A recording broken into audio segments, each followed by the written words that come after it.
Kedudukan kamu apa? Jawatan kamu besar mana? Harta benda kamu banyak mana? Kamu kena jumpa dengan kematian. Mati ni berakhir ke hidup? Tak. Masa mati di antara satu saat lepas pada masa yang disebut dengan sakarat. Mati-mati ni dia kena melalui sakarat. Semua orang yang nak mati dia kena melalui saat yang dinamakan dengan sakaratul maut. Sakaratul maut ni semua kena ke? Ya, kena. Yang ni yang kita kena faham dalam hidup kita. Bila kita sampai pada yang disebut dengan mati, sakarat. Sakarat ni maksudnya apa dia? Allah ubah masa. Allah mula ubah masa kita daripada masa dunia kepada masa yang kita nak masuk masa yang akhirat dalam hidup kita. Kita mula di antara saat orang nak tikam kita, naudzubillah min zalik. Masa yang orang nak tikam jasad kita dengan pisau tu masuk tubuh badan kita, misal contoh yang berlaku demikian, maka di saat itu berlaku sakarat.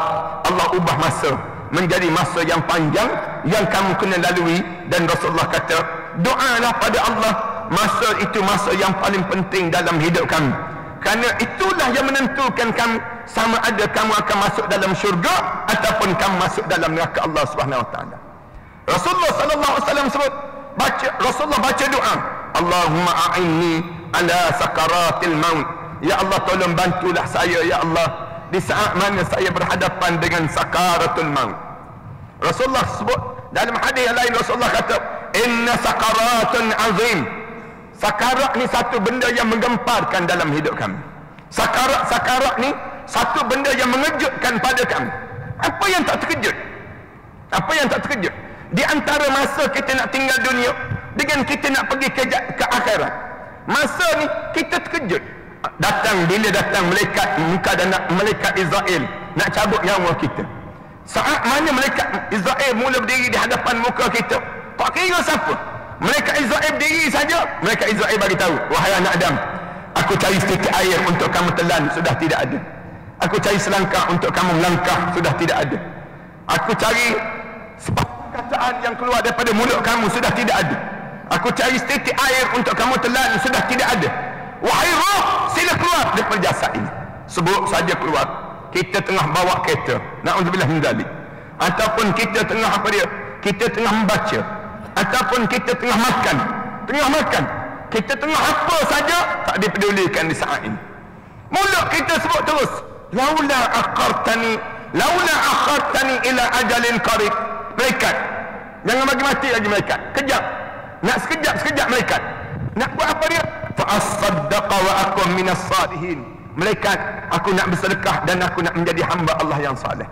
Kalaulah dia tidak mukmin, na'udzubillah min dzalik, orang Islam tapi dia tak yakin dengan akhirat Allah. Ada ke dalam hidup dia? Ada. Orang ni ramai di kalangan kita yang telah menempuhnya. Mulut dia sebut pada malaikat, tangguh kejap, tangguh. Sekejap malaikat. Waktu tu dia sudah berada di saat yang dinamakan dengan sakarat. Masanya berubah. Mula percakapan dia hanyalah di saat mana dia berada di saat yang sedemikian rupa. Allah jadikan masa yang paling genting, sehingga kan Rasulullah kata, berapa ramai orang yang beramal amalan saleh. Innal abda la ya'malu amalu ahlul jannah. Ada orang yang beramal dengan amalan ahli syurga. Sewaktu mana dia hidup dekat-dekat dengan sakarat, fayasbiqu alaihi alkitab, berubah amalan dia menjadi ahli yang disebut dengan ahli neraka Allah Subhanahu Wa Taala. Mati dia dalam keadaan yang tak beriman pada Allah. Ada orang yang hidup dengan keadaan amalan dia, innal abda la ya'malu amalu ahli nar.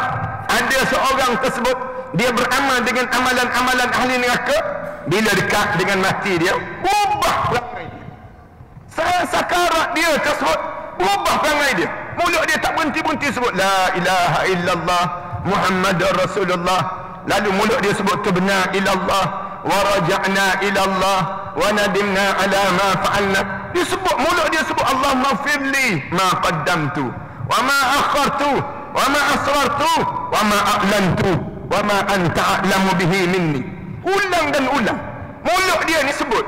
Bila dia sebut saja dia tahu, mati aku ya Allah, mati aku ya Allah. Bila mati tersebut, dia mula berubah pada diri dia, berbaik sangka pada saat demikian untuk nak menghadap depan Allah. Mulut dia tak berhenti. Rasulullah kata, mulut dia ni sentiasa sebut bibir dia tersebut la ilaha illallah Muhammad Rasulullah, akhir dia mati, lalu dia termasuk di kalangan ahli syurga Allah Subhanahu wa taala.